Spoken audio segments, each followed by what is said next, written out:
Mike Perlak here to entertain you with the help of Nikolai Rimsky-Korsakov.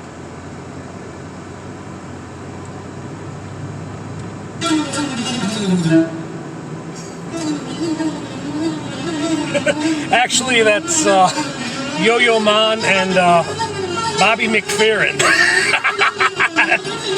Yo-Yo Ma's the celloist and Bobby McFerrin's the mouth talent. Anywho,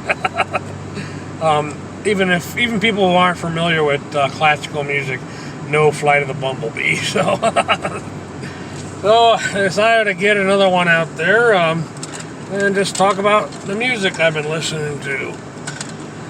I was listening to this comedy group a while back called the Yoopers. I guess they pretty much make jokes about life in the northern Midwest, right along the border of Canada and America, I guess. And I gotta say, after listening to this cassette, I came to two conclusions. There's a lot of deer hunter widows up north, and there must be a whole bunch of Irish immigrants in Minnesota. And, I can't relate really personally to this whole life experience, but they due to the alcohol laws in place, I never had this life experience, but a common occurrence is when they're driving along and they're about to hit some rough trail, the driver will shout, "Hang on to your beers!" But I can't honestly say that's a life experience I've had in my life. And then, so today I was listening to the Wonder Years soundtrack, for the show with Fred Savage. I have to say, watching that show growing up in syndication, was supposed to be a depiction of what life was like for a school kid, in the late 60s, early 70s. And I gotta be honest, it wasn't much different, at least in grade school. Those of you who don't watch my channel regularly, I went to a dominantly white urban grade school and a dominantly black suburban city high school. So, but the school life depicted in this show in the late 60s, early 70s wasn't much different than the late 80s, early 90s for me, more or less. It does a good job. The show did a good job, really, of kind of showcasing, life within the bubble of, a kid, just a simple kid. Good example of that is the episode where the moon landing. They're all watching the moon landing on TV, and what's Kevin doing? He's waiting for some girl to call him on the telephone. But anyway, this is a good show. And then I moved on, and I recently found on a cassette Ricky Martin's "Livin' La Vida Loca." And I have to say, one of the songs from this album kind of enters my mind whenever I get out of the shower and dry my hair. Chicky bong bong, chicky bong bong, chicky bong. So, unfortunately, the Ricky Martin tape snapped today, so I gotta repair it. It happens. I'm the master of obsolete technology. Besides, have too much fun with people listening to that one at work. Anywho, and then I listened to some Weird Al Yankovic. This one, the one from 1999's "Running with Scissors." It's the one with the Saga Begins. It's got a song called "Germs," which uses the song "Closer" by 9 Inch Nails. Song about germs. And another song on there about Albuquerque. Actually, I discovered that song many years ago when somebody made me a homemade Weird Al CD coworker. That's how I discovered that one. But that was before I acquired this running with scissors. But it's also got a song in here that uses the 1 Week song by, I believe it was Bare Naked Ladies, about Jerry Springer. And I got to thinking, growing up, my mom watched that show. I never believed the personas, displayed on that show were authentic. But the more and more social media crap I come across, I'm forced to reconsider my conclusion. I mean, after all, look at me.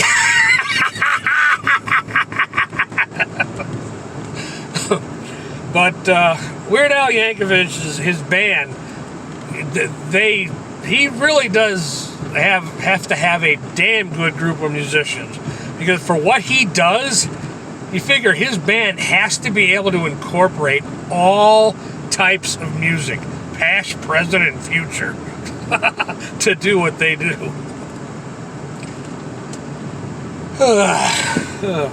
What else can I tell you about on this pleasant drive home?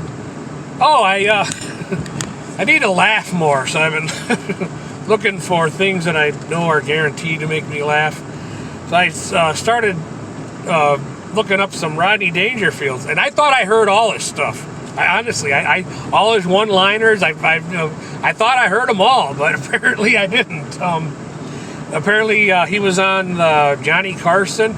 I didn't discover the Tonight Show until Jay Leno took over, and he was already, when I discovered the Tonight Show, Jay Leno had been doing it for at least a year or so at that point. However, I did know of Johnny Carson. My mom had videotapes of him, and I knew who he was, but I didn't. It wasn't until later on that I put two and two together. Oh, okay, Jay Leno took over for him then on this Tonight Show thing. But Rodney Dangerfield was on there. I thought I heard all his one-liners, but I came across some ones that I never heard before. He's talking to Johnny Carson. He's like, "Yeah, Johnny, I was with this girl, and in the beginning it was beautiful. It was great, wonderful. And then she left me for my best friend. And the worst part is, now I ain't got no dog." That was a one-liner I never heard before. And then another one where he's older, and obviously towards the end of Johnny Carson. But yeah, you know how it is, Johnny. We're getting old. Yeah, we're getting old. The other day I went to a nude beach. They insisted I park in the handicap section. That was another Rodney Dangerfield one-liner I never heard before. So, yeah, I'm just when I'm on social media, I'm just looking for more things that make me laugh. Try to skew away from this political BS.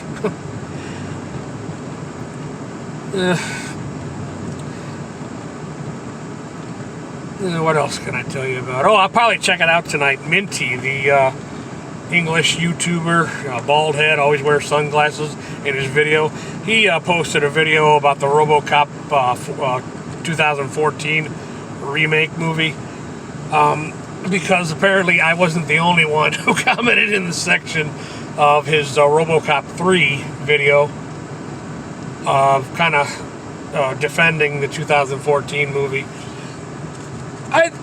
I thought it was okay. I appreciated the fact that it was, to me, it wasn't trying to be the original. It was just trying to be a part of the franchise. I actually liked the fact that the wife and son were more involved in the story. That's what sold the 2014 RoboCop movie for me, anyways. But I mean, obviously, it's the classic, the original is always going to be hailed a little higher, by myself included. But I do hold to my original opinion that people just take these damn movies too serious. And I would say that, yeah, especially nowadays, especially Disney, there's too much propaganda. There's too much emphasis on selling an idea or a political agenda versus doing what movies are supposed to do. Provide escapism. To entertain you for, a couple hours. Make sure you forget your cares for a little bit,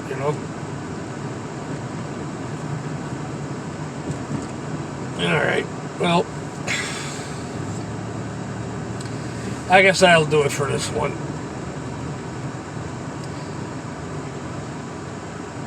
I do want to start a new feature on my channel where I'm going to start talking about my 7,777 CD collection. So it'll be just one more thing, a topic for discussion on my channel. Alright, Mike Perlack, signing off for now. Thank you for your time.